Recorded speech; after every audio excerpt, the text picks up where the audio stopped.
What's up, gentlemen? This is Rising Phoenix Podcast, a podcast about how to rise up after your divorce. I'm your host, divorce coach, Michael Rhodes. Let's get into it.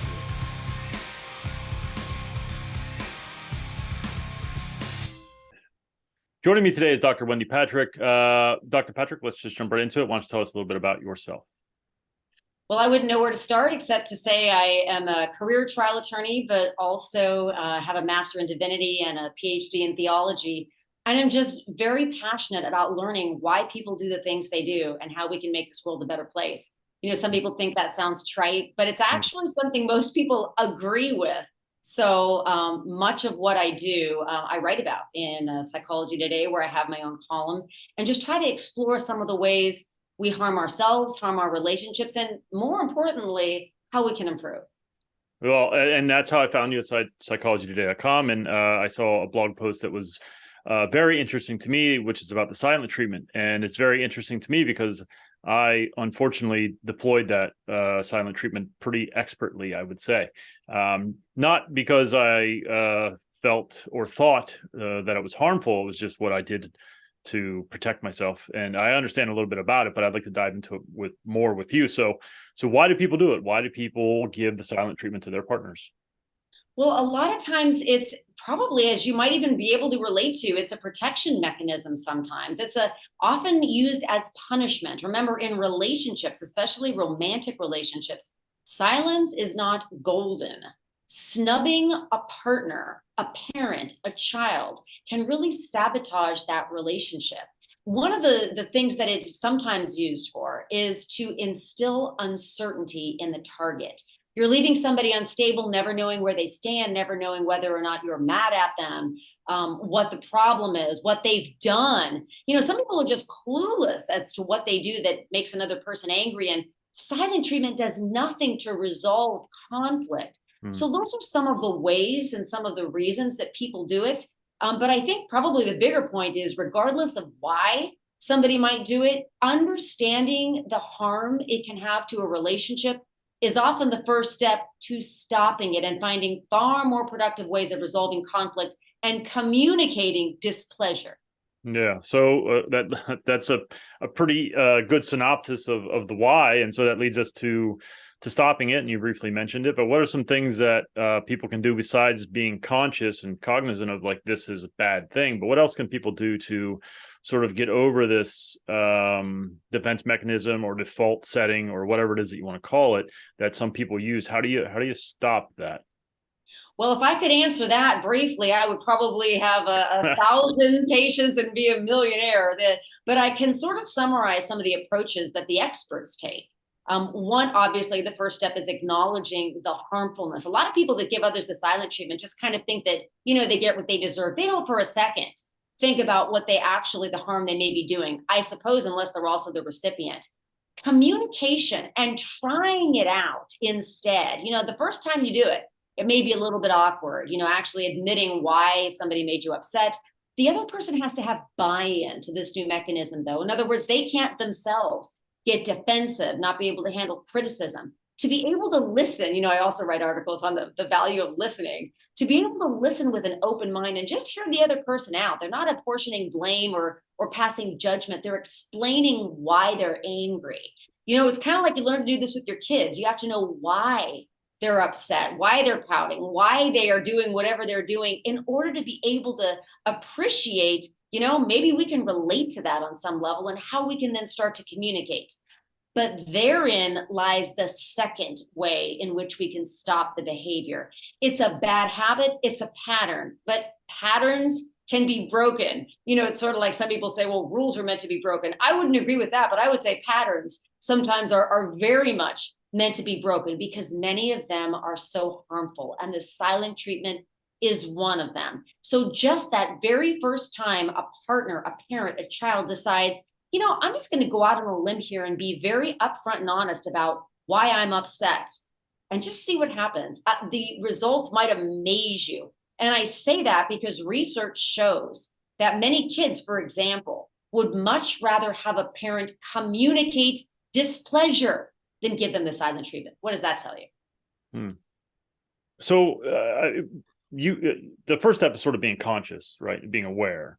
Um, how do you, how can someone be, I guess it's about self-reflection and introspection, right? I mean, you have to ask yourself, perhaps you're having the same fights over and over and it's not getting resolved. So perhaps it's a matter of asking yourself what I'm doing isn't working, and then what am I doing, right? It's in that sort of step one. You have to at least be conscious of your actions.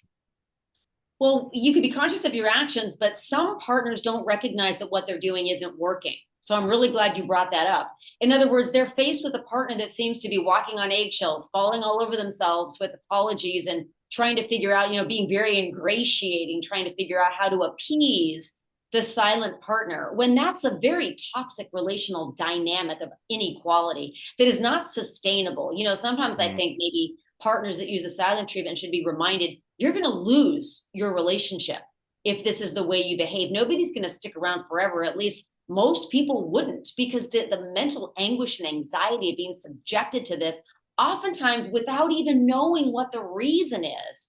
So one thing that targets, that victims, if you will, have to also appreciate is that when and if they have a partner that decides to actually express displeasure, that they really have to step up as well and really listen. This is why therapists sometimes, or third parties of any kind, whether or not it's formalized, can be very helpful. They're almost mediating disputes in a fashion designed to bring both partners to an understanding that they have to be kind to one another, communicate warmly and openly. Nobody's perfect. Everybody's going to make mistakes, but the silent treatment is never a way to deal with it.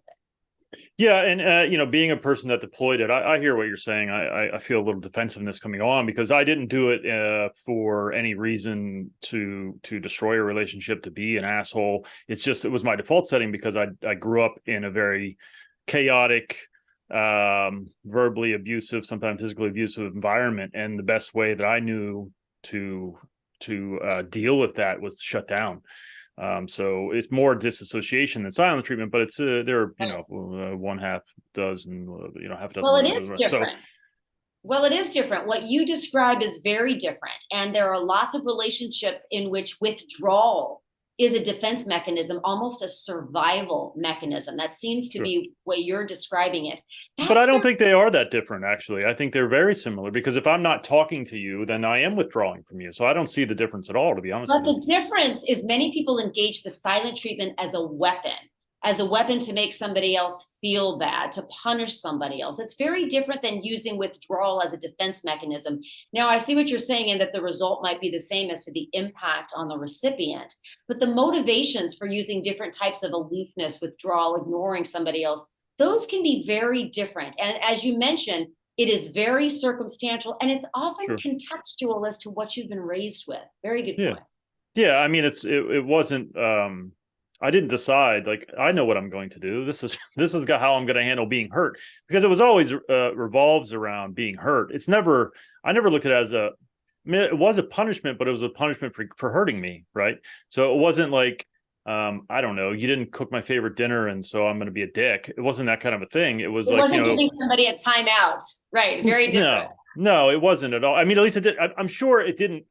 I'm sure the context or the reason up here didn't matter to her because the end result was the same. I'm sure of that. I'm sure it was difficult. I mean, as much as it sucks for you to be blunt about it, the fact is that yes, there's a reason I have this podcast, and it's because I don't have a marriage anymore. So to your point, yeah, it didn't work out for me. But again, it wasn't, I'm definitely clearly being a little defensive here, but it wasn't a conscious choice to do that, to be an asshole or to get what I wanted at all. It was, you hurt my feelings, I'm not fucking talking to you.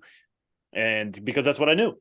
And so I think, again, but I didn't know any of this, the view that it's negative. I had no idea until, you're faced with, 4 walls and your family gone. And then it's like, oh shit, maybe I need to do a little bit of introspection here. So I think, I don't know how people get to improving or growing or healing or whatever if they don't have those moments of introspection, and it can be difficult. I think that's exactly the key. Sometimes it takes terrible circumstances, disappointment, frustration, failure. That's when God works the best, is when we've been humbled through circumstances, whether or not they're of our making, but especially if there are, and we're just motivated to look back, try to learn from our mistakes, and believe that He's got something better for us. Everybody makes mistakes, and many people lose relationships because of the mistakes they made. But that doesn't mean there's not a much better life up ahead. And the bravery that you demonstrate by talking about is inspiring and encouraging your listeners, who are themselves in similar circumstances, but maybe don't themselves have that courage and bravery, but are listening and thinking and planning as to how they can move on from where they are and make the rest of their life even better than whatever's in the past. Yeah, and I appreciate that, and I don't disagree. I had this conversation last night with somebody. Boy, there's stuff I'd rather be a lot better at than handling a divorce. I'd rather have been better at a relationship, but you take your victories where you can. So I just want to hone it down to one action specific. I really love specificity of action. So if I give the silent treatment and it's because I'm basically essentially afraid to have a difficult conversation, what is one thing that I could do to sort of ease into it, or to dip my toe in, or I know this isn't good. I'm hearing this podcast and look, but man, I shut down and I get angry and I don't want to yell and scream. So that's bad. So how do you dip your toe in? What's something maybe we could come up with that would be a dipping of the toe into expressing ourselves and having difficult conversations? Some people dip their toe in by putting pen to paper. Nowadays, I would say putting fingers to keyboard, but whatever some people are uncomfortable with saying, they may not necessarily be uncomfortable with expressing other ways. Yeah. I know people that have been very vague and have expressed, they've told whoever it is, I'm sorry, I'm not speaking. I appreciate that. I don't mean to hurt you, but I need some time to think about how I want to communicate. In other words, lets the other person know, look, this isn't forever. There's a reason behind it. It's not meant as a punishment. And that the person that's giving the silent treatment understands it's not a productive way to be expressing themselves or failing to express themselves. Sometimes starting that way, at the very least, opens up receptivity. I've had some people tell me that they've gotten a response that thank you so much for letting me know that this is only temporary. I can't wait till we talk, whatever it is, I'm willing to listen. I mean, the receptiveness, the love, the affection that sometimes engenders, and it also lets the recipient of the silent treatment know that there are brighter horizons ahead. The fact that someone's willing to at least convey the way they're feeling, that's the first step, and it can only go upwards from there. Yeah, well, Wendy, I know you're a busy lady, so I thank you for doing this. This is going to be a quick one. I have a series called Fixing Our Flaws, and I've done a few episodes. They're a bit more condensed, and that will be what this episode will be around the silent treatment. So I thank you for doing it so very much. And I want to ask you one last question, and that is, what words of wisdom would you impart to a man who has just started his divorce process? The words of wisdom, it's so difficult. I say faith, family, friendships. I mean, there are so many communities of support that are available to make a very negative, uncomfortable process as best as it could be. Sometimes honesty and openness and sharing with people who have been through the same thing sometimes makes all the difference in the world, because it can be very isolating to be going through any kind of experience, believing you're the only one that has felt this badly. So shows like yours, experiences and sharing like you're willing to do, it really makes it easier. There's safety and security and support in numbers. So find somebody you can talk it out with and hang in there. Life gets better. Awesome. Well, thank you so much. How can people find you, Wendy? What's the best way for people to reach out to you? My website is wendypatrickphd.com. Very easy. Awesome. Thank you so much for doing this, Wendy. I really appreciate it. Thank you for having me. God bless you. Yep. Take care.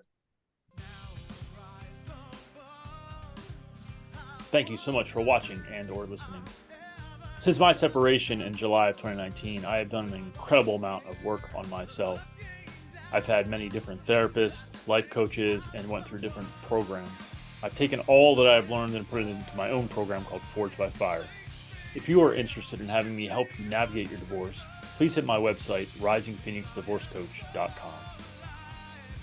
I look forward to working with you.